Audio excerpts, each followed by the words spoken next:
হরে কৃষ্ণ। বারুণী স্নান কবে? মহাবারুণী স্নানের কি মাহাত্ম্য রয়েছে, স্নানের সময়সূচি আজকে আমরা প্রদান করব এবং বারুণী স্নান গঙ্গা স্নানের মন্ত্রাবলী আজকে আমরা প্রদান করব। তো এই বছরের ক্ষেত্রে 17 মার্চ 2026 মঙ্গলবার মহাবারুণী স্নান, গঙ্গা স্নান, পনতীর্থ স্নান রয়েছে এবং কখন স্নান করতে হবে সেই সময়সূচি এবং স্নানের মন্ত্রাবলী আমরা প্রদান করব। তো এই তিথি অত্যন্ত মাহাত্ম্যপূর্ণ। এটি হচ্ছে চৈত্র মাসের কৃষ্ণপক্ষের ত্রয়োদশী তিথি, মধু কৃষ্ণা ত্রয়োদশী বলা হয়েছে। বিশুদ্ধ চান্দ্রপঞ্জিকা অনুযায়ী, শাস্ত্র সিদ্ধান্ত অনুযায়ী চৈত্র মাসে কৃষ্ণপক্ষের ত্রয়োদশী, মধু কৃষ্ণা ত্রয়োদশীতে যখন শতভিষা নক্ষত্র যুক্ত হয় তখন সেটিকে বলা হয় বারুণী যুগ। তো এই বছরের ক্ষেত্রে সেই বারুণী যুগের যে সময়টি খুব কম রয়েছে, প্রায় 3 ঘন্টার কাছাকাছি সময় রয়েছে। তো এই মধু কৃষ্ণা ত্রয়োদশীতে যখন শতভিষা নক্ষত্র যুক্ত হয় সেটি অত্যন্ত মাহাত্ম্যপূর্ণ হয়। এটিকে বারুণী যুগ বলা হয়েছে। বারুণী স্নান, গঙ্গা স্নান, কারণ হিমালয় কন্যা গঙ্গার অপর নাম হচ্ছে বারুণী, বারুণী দেবী। তো এই বারুণী স্নানের কি মাহাত্ম্য রয়েছে সেই সম্পর্কে আমরা দেখব স্কন্দ পুরাণ থেকে। শাস্ত্রে বলা হয়েছে এই বারুণী যুগে স্নান করলে, অর্থাৎ যখন মধুকৃষ্ণা ত্রয়োদশীতে শতভিষা নক্ষত্র যুক্ত হয়, এই বিশেষ সময়কালে যদি কেউ গঙ্গা স্নান করেন তাহলে তার কি ফল হবে? যে 100 সূর্যগ্রহণে, 100 সূর্যগ্রহণে গঙ্গা স্নান করলে যে ফল হয় সেই ফল লাভ হবে। সূর্যগ্রহণে গঙ্গা স্নানের অনেক মাহাত্ম্য রয়েছে। সেরকমভাবে 100 সূর্যগ্রহণে গঙ্গা স্নানে যে ফল লাভ হয়, একবার মাত্র এই বারুণী স্নান করলে, অর্থাৎ বারুণী যোগে মধুকৃষ্ণা ত্রয়োদশীতে শতভিষা নক্ষত্র যুক্ত হলে, এই বছরের ক্ষেত্রে মাত্র 3 ঘন্টা সময় রয়েছে, তো মধুকৃষ্ণা ত্রয়োদশী প্লাস শতভিষা নক্ষত্র যুক্ত হলে তখন গঙ্গা স্নান করলে সেই ফল লাভ হয়ে থাকে। স্কন্দ পুরাণে উল্লেখ রয়েছে বারুণেন সমায়োক্তা মধুকৃষ্ণা ত্রয়োদশী গঙ্গায়াম ইয়দি লভ্যেত সূর্যগ্রহ শতহিষমা। তো পূর্বে কোন এক কল্পে মহামুনি কপিলদেব তিনি এই বিশেষ তিথিতে তিনি সিদ্ধি লাভ করেছিলেন, গঙ্গা দেবীর সাক্ষাৎ লাভ করেছিলেন। মহাবিষ্ণুর কল অবতার শ্রী অদ্বৈত আচার্য প্রভুর মাতৃদেবী নাভা দেবীর ইচ্ছা অনুসারে অদ্বৈত আচার্য প্রভু তিনি এই বিশেষ তিথিতে তিনি সপ্তগঙ্গাকে প্রকট করেছিলেন। তিনি পণ বা প্রতিজ্ঞা করে সপ্ততীর্থকে আহ্বান করে প্রকট করেছিলেন বলে পনতীর্থ নামক স্থানে। তো সেই কারণে এই বিশেষ তিথিতে পনতীর্থ ধামেও কিন্তু লক্ষ লক্ষ ভক্তের সমাগম হয়, তারা এই মহাবারুণী স্থানে অংশগ্রহণ করেন।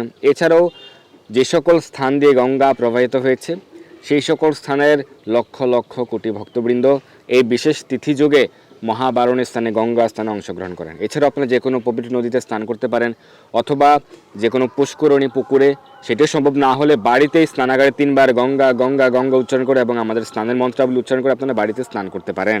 তো এই বছর এই যে স্নানের সময়সূচি মধুকৃষ্ণা ত্রয়োদশী প্লাস শতভিষা নক্ষত্রের যে বারুণী যুগ সেই সময়সূচি আমরা প্রদান করছি। এছাড়াও ত্রয়োদশী তিথির সময়সূচি প্রদান করছি।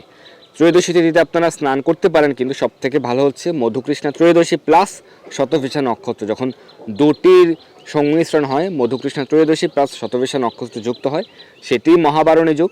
তো সেই বিশেষ যোগে স্নান করাই সবথেকে বেশি উত্তম। তবে এবছর সময়সূচি কম রয়েছে। ভারতের সময় অনুযায়ী 17 মার্চ ভোর 6টা 22 থেকে সকাল 9টা 23 ঘটিকা পর্যন্ত মধুকৃষ্ণা ত্রয়োদশী প্লাস শতভিষা নক্ষত্র উভয় যোগ থাকছে। এই বারুণী যোগ থাকছে ভারতের সময় অনুযায়ী 17 মার্চ সকাল 6টা 22 থেকে সকাল 9টা 23 ঘটিকা পর্যন্ত, প্রায় 3 ঘন্টা। কিন্তু মধুকৃষ্ণা ত্রয়োদশী 16 মার্চ সকাল 9টা 41 থেকে শুরু হচ্ছে এবং 17 মার্চ সকাল 9টা 23 ঘটিকা পর্যন্ত থাকবে। বাংলাদেশের সময় অনুযায়ী বিশেষ মুহূর্তকাল হচ্ছে 17 মার্চ সকাল 6টা 52 থেকে সকাল 9টা 53 ঘটিকা পর্যন্ত মধুকৃষ্ণা ত্রয়োদশী প্লাস শতভিষা নক্ষত্র বিশেষ মহাবারুণী যুগ। তবে ত্রয়োদশী তিথি মধুকৃষ্ণ ত্রয়োদশী থাকবে 16 মার্চ সকাল 10টা 11 থেকে 17 মার্চ সকাল 9টা 53 ঘটিকা পর্যন্ত। তো আমরা জেনে গেলাম যে এই মহাবারুণীতে স্নানের সময়সূচি, বারুণী যোগের সময়সূচি আমরা জেনে গেলাম। তো আপনারা এই সময়ের মধ্যে স্নান করবেন, কোনো পবিত্র নদীতে স্নান করলে ভালো, সেটি সম্ভব না হলে বাড়িতে স্নানাগারে 3 বার গঙ্গা গঙ্গা গঙ্গা উচ্চারণ করে স্নান করতে পারেন। তো এই বিশেষ তিথির যে মাহাত্ম্য, যে পনতীর্থ স্নানের মাহাত্ম্য, তো ভগবান মহাবিষ্ণুর এই কলৌ প্রকাশ শ্রী অদ্বৈত আচার্য প্রভু, যিনি হচ্ছেন মহাবিষ্ণু সদাশিবের মিলিত প্রকাশ, তো তিনি তার মাতৃদেবীর একটি বিশেষ ইচ্ছা ছিল যে তিনি গঙ্গা স্নান করবেন, কিন্তু বৃদ্ধ থাকাতে, বৃদ্ধ অবস্থায় তিনি গঙ্গায় আসার মতো পরিস্থিতি না থাকায় তিনি খুব দুঃখ প্রকাশ করছিলেন। আর মায়ের দুঃখে অদ্বৈত আচার্য প্রভু তিনি কিন্তু পণ বা প্রতিজ্ঞা করেছিলেন। বাল্যকালে তার বাল্যলীলায় নাম ছিল কমলাক্ষ। তিনি পণ বা প্রতিজ্ঞা করে সপ্ততীর্থকে প্রকট করেছিলেন এই বিশেষ তিথিতে। তো তার মাতৃদেবী নাভা দেবী তিনি একবার স্বপ্ন দর্শন করেছিলেন।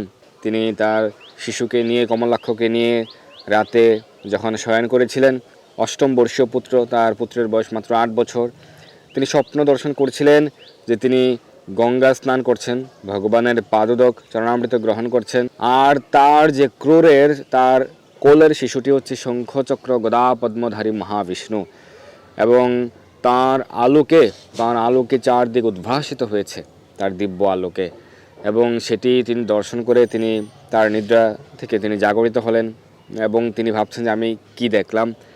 কিন্তু মহাবিষ্ণু তিনি সব কিছু জানেন, কমলাক্ষ অদ্বৈত আচার্য প্রভু তিনি সব কিছুই জানেন। তিনি বলছিলেন, মা কি হয়েছে, তোমাকে কেন বিচলিত মনে হচ্ছে? তখন তার মা সব ঘটনা খুলে বললেন।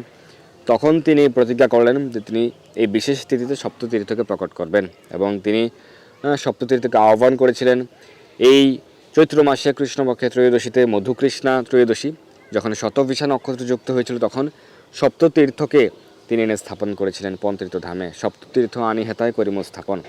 তো সেই কারণে সেই স্থান অত্যন্ত মাহাত্ম্যপূর্ণ হয়েছে। রেণুকা নদীর তীরে, বর্তমানে জাদুকাটা নদী, সেই নদীর নাম হচ্ছে জাদুকাটা, তবে পূর্বে নাম ছিল রেণুকা। সেখানে লক্ষ লক্ষ ভক্ত সমাগম হয়ে থাকে। এছাড়াও গঙ্গা যে সকল স্থান দিয়ে প্রবাহিত হয়েছে, পুরো ভারতের বিভিন্ন স্থানে কিন্তু এই দিনে বারুণী স্নান হয়ে থাকে। বিভিন্ন স্থানে, বিভিন্ন ঘাটে লক্ষ লক্ষ ভক্তগণ অংশগ্রহণ করেন। তো অদ্বৈত আচার্য প্রভুর হুঙ্কারে শ্রীমন মহাপ্রভুকে আমরা খুব দ্রুত প্রাপ্ত হয়েছি, যিনি আমাদের জন্য কৃষ্ণ প্রেম নিয়ে এসেছেন, সকলকে বিতরণ করেছেন অকাতরে। তো তিনি অত্যন্ত কৃপাময় অদ্বৈত আচার্য প্রভু, তার কৃপায় আমরা বিশেষভাবে কৃষ্ণ প্রেম লাভ করতে পারবো। তো সেই কারণে তাদেরকে আমরা প্রার্থনা করতে পারি, এবং এই বিশেষ তিথিতে আমরা গঙ্গা স্নান করে তার নিকট প্রার্থনা করতে পারি। শ্রী অদ্বৈত নমস্তভ্যম কলিজন কৃপা নিধে গৌর প্রেম প্রদানায় সীতাপতে নমঃ। এটি হচ্ছে অদ্বৈত আচার্য প্রভুর প্রণাম মন্ত্র। আপনারা প্রার্থনা করবেন। আর গঙ্গা স্নানের মন্ত্রাবলী চলুন আমরা জেনে নেই। নাভিসম জলে স্রোতের দিকে মুখ করে বা স্রোতহীন জলে সূর্যের দিকে মুখ করে একবার ডুব দিয়ে আত্মশুদ্ধি মন্ত্র উচ্চারণ করবেন। এর পূর্বে আপনারা আচরণ করে নিতে পারেন। আত্মশুদ্ধি মন্ত্র হচ্ছে ওম অপবিত্র পবিত্র বা সর্ব অবস্থাম গত পিবা ইহ স্মরেত পুণ্ডরিকাক্ষম স বাহ্য অভ্যন্তরঃ শুচি পাপোহম পাপ কর্মাহম পাপাত্মা পাপ সম্ভবন ত্রাহি মানম পুণ্ডরিকাক্ষম সর্ব পাপ হর হরি। এরপর আপনার স্বীয় গুরুদেবের প্রণাম মন্ত্র উচ্চারণ করবেন। এরপর হাত জোর করে পাঠ করবেন ওম কুরুক্ষেত্র গয়া গঙ্গা প্রভা সপুষ্করাণি চ তীর্থান্যেতানি পুণ্যানি স্নান কালে ভবন্তু ইহ। এরপর স্নানের সংকল্প মন্ত্র উচ্চারণ করবেন ওম বিষ্ণুরোম তৎসৎ অদ্য চৈত্রে মাসি কৃষ্ণে পক্ষে শতভিষা নক্ষত্রযুক্ত ত্রয়োদশ্যাম তিথৌ অচ্যুত গোত্রস্য শ্রীমান গোপাল দাস শ্রীকৃষ্ণ প্রীতি কামঃ শ্রী গঙ্গা দেবী প্রীত্যর্থে শত সূর্যগ্রহণ কালীন গঙ্গা স্নানজন্য ফল সমফল প্রাপ্তি কাম গঙ্গায়াম স্নানমহম করিষ্যে।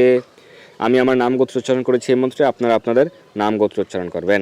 গঙ্গা প্রণাম মন্ত্র সদ্য পাতক সম্হন্ত্রী সদ্য দুঃখ বিনাশিনী সুখদা মোক্ষদা গঙ্গা গঙ্গৈব পরমাগতি নমস্তে দেবদেবেশি গঙ্গে ত্রিপথসগামিনী ত্রিলোচনে শ্বেতরূপে ব্রহ্মা বিষ্ণু শিবার্চিতে। গঙ্গা নাম কীর্তন করে গঙ্গার আগমন প্রার্থনা করবেন। নন্দিনীতি চ তে নাম বেদেশ নলিনীতি চ দক্ষ পৃথ্বী বিরদ গঙ্গা বিশ্বকায়া শিবামৃতা বিদ্যাধরি মহাদেবী তথা লোক প্রসাদিনী ক্ষমঙ্করি জাহ্নবী চ শান্ত শান্তি প্রদায়িনী এতানি পুণ্য নামানি স্নানকালে প্রকীর্তয়েত। এরপর গঙ্গা জল স্পর্শ উচ্চারণ করবেন ওম স্মৃতাশি গঙ্গে দৃষ্টাশি স্পর্শামিতাম মহেশ্বরীম বিষ্ণু দেহদ্রবাকারে প্রসিদ্ধ জগদাম্বিকে। ওম গঙ্গে চ যমুনে চ এব গোদাবরী সরস্বতী নর্মদে সিন্ধু কাবেরী জল অস্মিন সন্নিধিম কুরু।